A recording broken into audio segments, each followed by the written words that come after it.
दोस्तों आज हम बात कर रहे हैं सन 1945 की, जब पूरा देश आजादी की उम्मीद से सराबोर था। चारों ओर क्रांतिकारी वातावरण था। ऐसे माहौल में एक गढ़वाली परिवार में जन्म हुआ बेहद ही साधारण से दिखाई देने वाले बच्चे का। कहते हैं कि पूत के पांव पालने में ही नजर आने लगे। बच्चे के पिता आर्मी ब्रिगेडियर थे, तो देशभक्ति के संस्कार खून में ही व्याप्त थे। कुशाग्र बुद्धि और बहुत कुछ हासिल करने की चाह के चलते 1965 में आईपीएस टॉप कर लिया।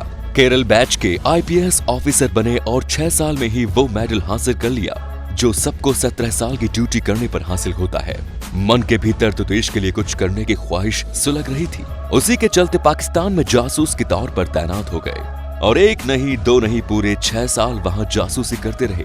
1987 के खलिस्तान में आतंकवाद के वक्त पाकिस्तानी एजेंट बनकर दरबार साहिब के अंदर दाखिल हो गए। 3 दिन तक लगातार आतंकवादी के साथ मिलकर रहे और उनकी सारी जानकारी ली और ऑपरेशन ब्लैक थंडर को अंजाम दिया। 1988 में कीर्ति चक्र मिला। यह अवार्ड लेने वाले वो देश के एकमात्र नॉन आर्मी व्यक्ति थे। असम जाकर उन्होंने उल्फा आतंकवाद को कुचला। मोदी की तो उन पर आशीर्वाद से ही नजर थी। जैसे ही उन्होंने देश की बागडोर संभाली, उन्हें राष्ट्रीय सुरक्षा सलाहकार बनाकर बहुत बड़ी जिम्मेदारी सौंप दी।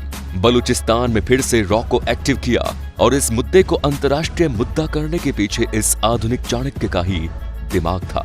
केरल की 45 ईसाई नर्सों को ईरान में आईएसआई ने जब किडनैप कर लिया था, तो ये स्वयं ईरान जाकर बिना किसी नुकसान के उनको वापस देश लेकर आए। मई 2015 की सर्जिकल स्ट्राइक के वक्त तो एक इंसान जान गया कि उनकी अहमियत क्या है, जब म्यांमार से 5 किलोमीटर अंदर घुसकर 50 आतंकवादी को मारने का कारनामा उनकी ही कप्तानी में हुआ था। नागालैंड के आतंकवादियों से ऐतिहासिक डील करवाने वाले और उनसे हथियारों का समर्पण करवाने वाले वही थे। उन्हीं की हिम्मत और ना डिगने वाली सोच ने भारत की डिफेंस पॉलिसी को अग्रेसिव बनाया। इसी का नतीजा था कि जब पाकिस्तानी शिप भारत की सीमा में दाखिल हुआ, तब बिना किसी चेतावनी के उसको उड़ा दिया गया।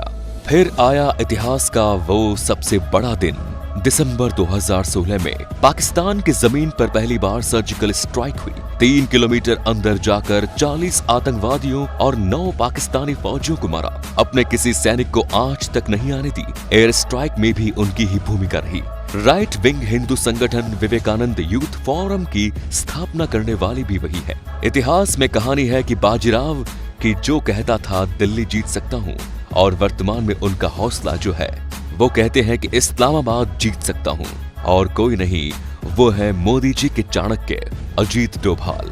दोस्तों, कश्मीर में 370 हटाने पर पैदा हुए हालातों का जायजा लेने भी अजीत डोभाल स्वयं गए थे और उन्होंने अपने हिसाब से ही स्थिति को सामान्य किया और वहां के लोकल लोगों के साथ मिलकर उनके साथ हंसी ठिठोली करके उनके साथ वक्त बिताया। ये एक ऐसे शख्स हैं जिनको देश को काफी जरूरत है। अगर आप हमारी इस बात से सहमत हैं तो वीडियो को आगे से आगे शेयर करते जाएं और कमेंट्स में इनको लेके अपने विचार जरूर व्यक्त करें। जय हिंद, जय भारत।